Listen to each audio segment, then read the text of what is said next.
السلام عليكم ورحمة الله أعزائي المتابعين والمشاهدين. في البداية الصيد هواية الكثير، والرحمة لابد أن تكون مع كل صياد. قبل أن توضع المفرغة وضع طائر الفخت عيدان عشه على حافة فتحتها التي كانت تتساقط. حملتها أي العيدان ووضعتها على حمالة الأدوات أو الرف الحديدي. عدت بعد مدة لأجد بيضة في العش لتبدأ أحداث هذا الفيديو التي اختصرتها لكم لتستمتعوا بها إن شاء الله.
باض طائر الفخت مرة أخرى ووجدته خارج مكان العش. أردت إعادته فطار وصدم الجزء المنخفض من السقف.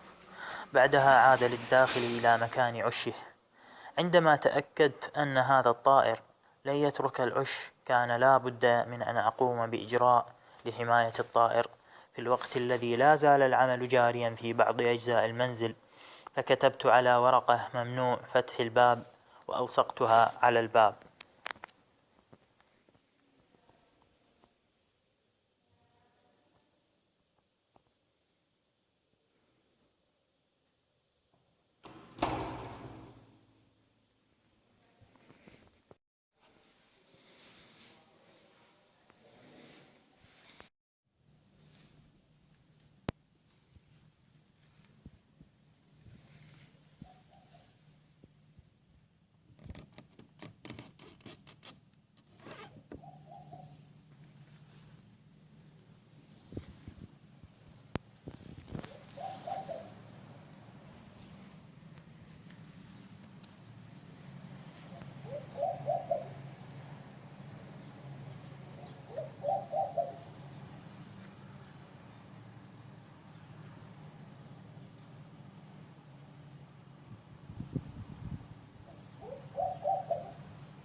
بعد مدة ليست بقليلة كنت أرى البيض قد سقط على الرفين السفلية وفي الأرض. بعد فترة أخرى فقست بيضة وكبر الفرخ وطار، وفقست بعدها بيضة أخرى. وفي هذه الفترة أنقلكم إلى العش الثاني الذي صورته سابقا، وقد طارت الفراخ التي كانت فيه ليطير الفرخ الثاني من فتحة المفرغة أيضا.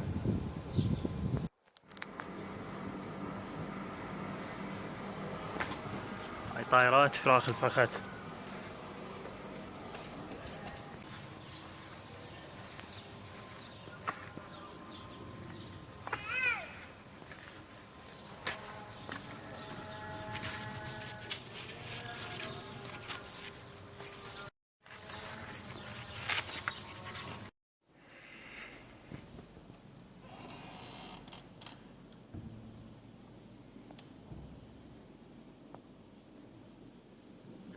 طبعا شفت الفخت شفت الأخرى طارت وجيت لأشوف العش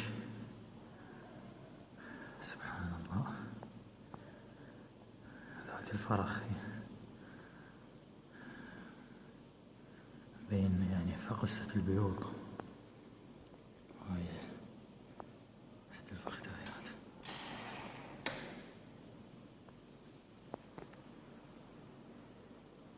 سبحان الله.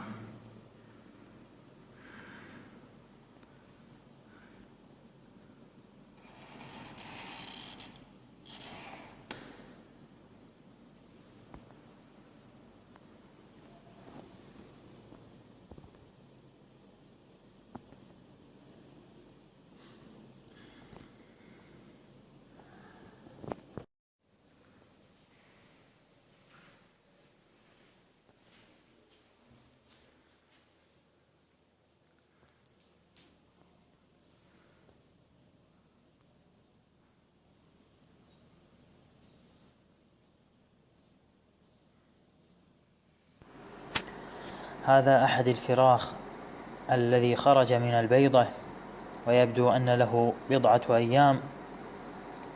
وستشاهدون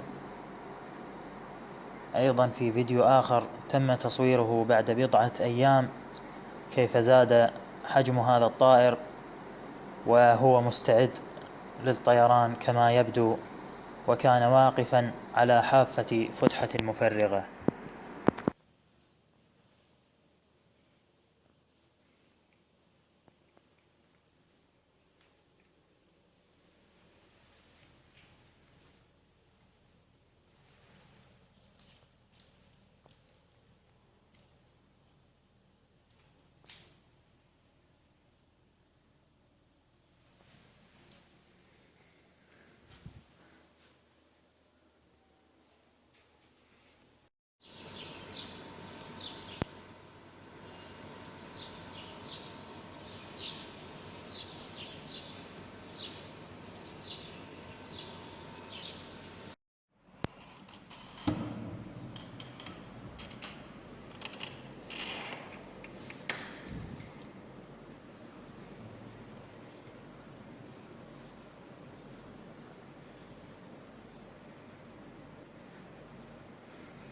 ما أعرف نطيره لو نخليه هو اللي يطلع ومن كيفه.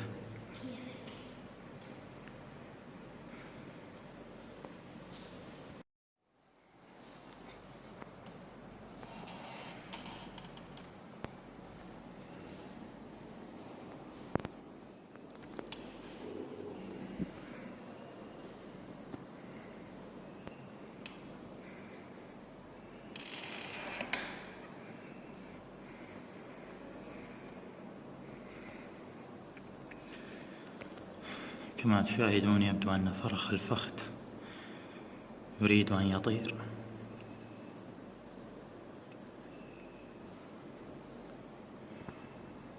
أرى في العش بيضتان.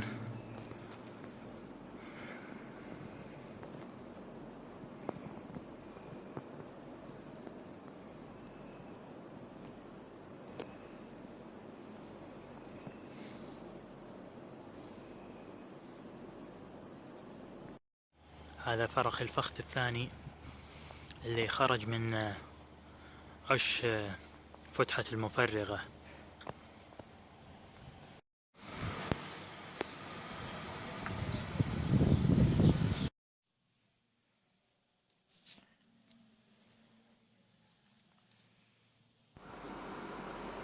في النهاية بعد أن طار الفرخ أتى صاحب هذه المهنة ليغلق فتحة المفرغة، لكن كانت المفاجأة أن وجد أحد الفراخ قد فقست بيضته، وامتنع هو أيضا من أن يغلق تلك الفتحة، وقد تشابهت المشاعر.